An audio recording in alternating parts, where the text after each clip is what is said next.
हिंदू धर्म में श्राद्ध और पिंडदान का बहुत महत्व है। श्राद्ध पक्ष भाद्रपद माह की पूर्णिमा से लेकर आश्विन मास की अमावस्या तक मनाया जाता है। इस दौरान पितरों की आत्मा की शांति के लिए पिंडदान किया जाता है। मान्यता है कि मृत्यु के बाद जिन लोगों का श्राद्ध और पिंडदान नहीं किया जाता है, उनको दूसरे लोकों में काफी ज्यादा कष्ट और दुखों का सामना करना पड़ता है। यही वजह है कि श्राद्ध पक्ष के दौरान पूर्वजों की आत्मा की शांति के लिए पिंडदान किया जाता है। श्राद्ध और पिंडदान से पितर प्रसन्न होते हैं और परिवार के सदस्यों को दीर्घायु, वंश वृद्धि व अनेक प्रकार के आशीर्वाद देकर पितृलोक लौट जाते हैं। ज्यादातर पिंडदान और श्राद्ध पुरुषों द्वारा ही किया जाता है। ऐसे में लोगों के मन में सवाल आता है कि क्या महिलाएं भी श्राद्ध कर सकती हैं? तो चलिए जानते हैं महिलाएं श्राद्ध कर सकती हैं या नहीं। धार्मिक ग्रंथों के अनुसार महिलाओं को श्राद्ध कर्म करना वर्जित नहीं है।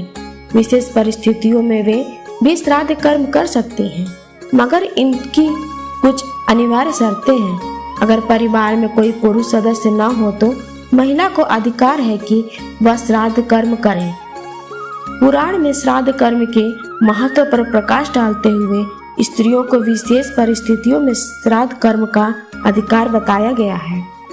मार्कंडेय पुराण में वर्णित है कि परिवार में पुरुषों के न होने पर महिलाएं भी श्राद्ध कर्म संपन्न कर सकती हैं। परिवार में पुरुष हो लेकिन वह गंभीर रूप से रोगी हो, विदेश में हो, उसकी मानसिक स्थिति ठीक न हो या कुपात्र हो, तो ऐसी परिस्थिति में भी महिला श्राद्ध कर सकती है। महिलाएं न केवल सास ससुर, जेठ जेठानी का श्राद्ध कर सकती हैं, बल्कि माता पिता का श्राद्ध भी कर सकती हैं।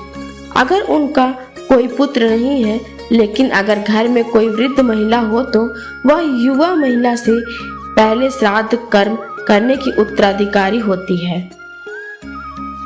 मान्यता है कि अगर कन्याएं श्रद्धा पूर्वक अपने पितरों के निमित्त श्राद्ध और पिंडदान करती हैं तो पितर उसे स्वीकार कर लेते हैं और कन्या को आशीर्वाद देते हैं। कन्या के अलावा बहू या फिर पत्नी भी श्राद्ध और पिंडदान कर सकती है। मान्यताओं के अनुसार माता सीता ने राजा दशरथ का पिंडदान किया था।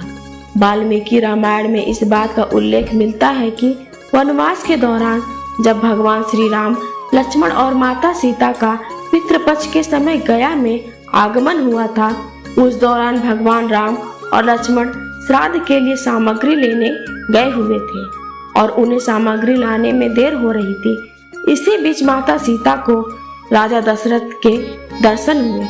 राजा दशरथ ने माता सीता से पिंडदान की कामना की थी।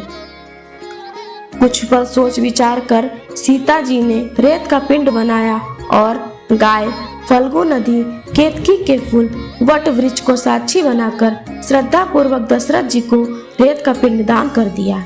भगवान राम जब लौटे तब सीता जी ने बताया कि उन्होंने दशरथ जी का पिंडदान कर दिया। सीता जी ने दशरथ जी का ध्यान किया। दशरथ जी की आत्मा पुनः प्रकट हुई और केवल रेत के ही पिंड द्वारा श्रद्धा पूर्वक किए गए पिंडदान की वजह से दशरथ जी की आत्मा मुक्त हुई।